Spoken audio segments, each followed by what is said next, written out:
In this lesson, we're going to take a look at the pipeline for exporting and importing assets into Unreal Engine 4.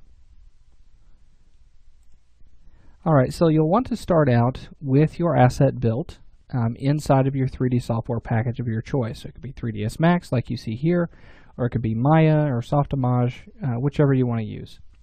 So there are a couple of things that you'll need to pay attention to whenever you are ready to export out your mesh. First thing is you need to make sure that it's UV properly. So once you've built it, UV it out. I'm going to go ahead and add an unwrap UVW modifier so that way we can see its UVs. And with these, you can take a look here. You can see that the UVs are split apart, and some are even going outside of the UV space, and that's okay because it's using a wood texture that is just generic, and it's been UV'd to that texture. Now, with your first map channel, the UV channel 1, this is going to be your main UV channel. And so this is where your diffuse map is going to go, your normal map, ambient occlusion map if you have that. All of that is going to be derived from this first channel. Now you can have a second map channel, so if you have overlapping UVs like this on your geometry, you must have a second map channel which will be used for your light maps. So for example, I've already set this up. Let me go ahead and close this down. If I go into the second map channel, it's going to ask me if I want to, if I would like to move my current UVs over, or do I want to abandon those changes. I'm going to say abandon that, and then I'm going to go ahead and open the UV editor. This is what it looks like on map channel 2. Notice how all the UVs are separated from one another. This allows me to have a really nice light map whenever it bakes out. Okay, so if you have overlapping UVs, you must have a second UV channel. So a way that we can ensure that is make sure that you go to the UV channel 2, okay, map channel 2, and then you can hit move or abandon, whichever you want to do. And then you'll go into your UV editor and you'll select your UVs, okay, just like you would like here. And then you can do a flatten mapping on that and simply hit OK, and it'll flatten all of those out. If you want, you can go ahead and pack that so that way you can get the most resolution out of that.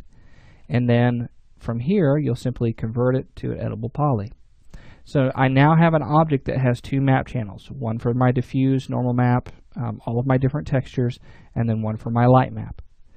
The second thing that you'll want to make sure about your model is you want to make sure that it is on the origin. So the object itself is on the origin, but also the pivot point of your object. So to check your pivot point, you'll make sure that that is set there. Grab your move tool and make sure it's set to 0, 0, and 0.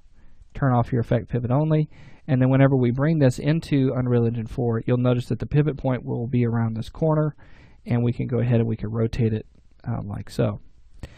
Now once all of that has been set, we need to export this out. We're going to be using the FBX workflow for that. To export, we'll simply go to File, and then Export, Export Selected. And then you're going to choose a file that you want that to go to. So in my case, we have project files, and then I'm going to put it in this FBX files folder. I'm going to go ahead and call it Crate Mesh, just like you see here. And I'm going to hit Save. And it's going to ask me if I want to override it. Yes, I'm going to go ahead and override it. Now there are some quick presets that you'll need to go through here. Or not presets, but some parameters that you'll want to go through. First thing you'll want to do is you want to make sure smoothing groups is turned on, and you also want to make sure that tangents and binormals is turned on, so that way that's imported in. And then you'll also want to preserve your edge orientation. Okay, those are the only three that you'll need whenever exporting to Unreal Engine 4. Okay. Now beyond that, we don't need animations or anything like that because this is not an animated object, so obviously that's not needed.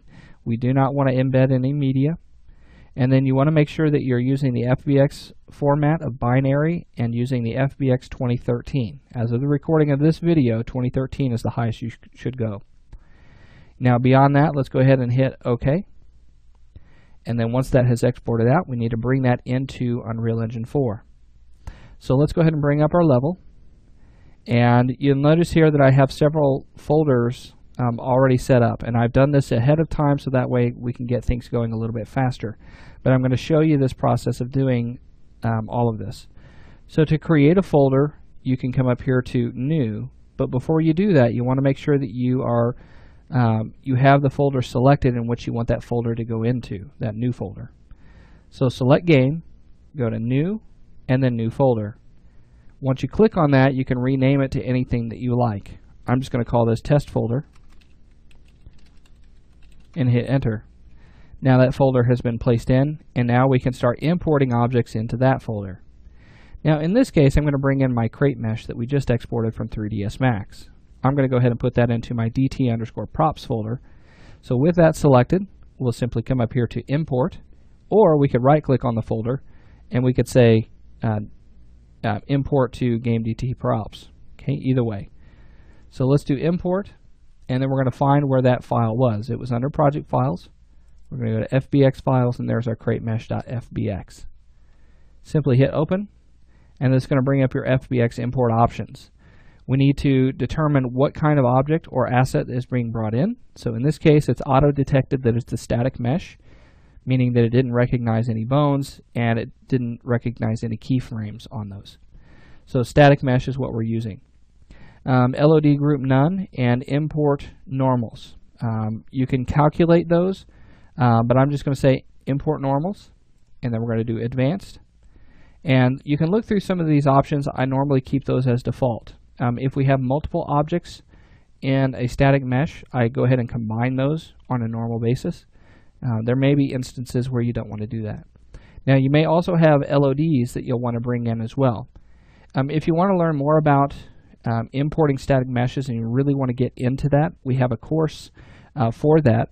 It is the Game Asset Pipeline for Unreal Engine 4.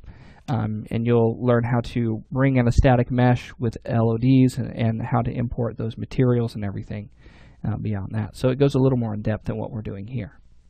Now at this point we'll simply say import, seeing how it's a single object, but if we had multiple we could do import all. So let's import, and there is our mesh. So with that we can double click on it, and this is going to open up our static mesh editor. And here we can start to set up different options about our object.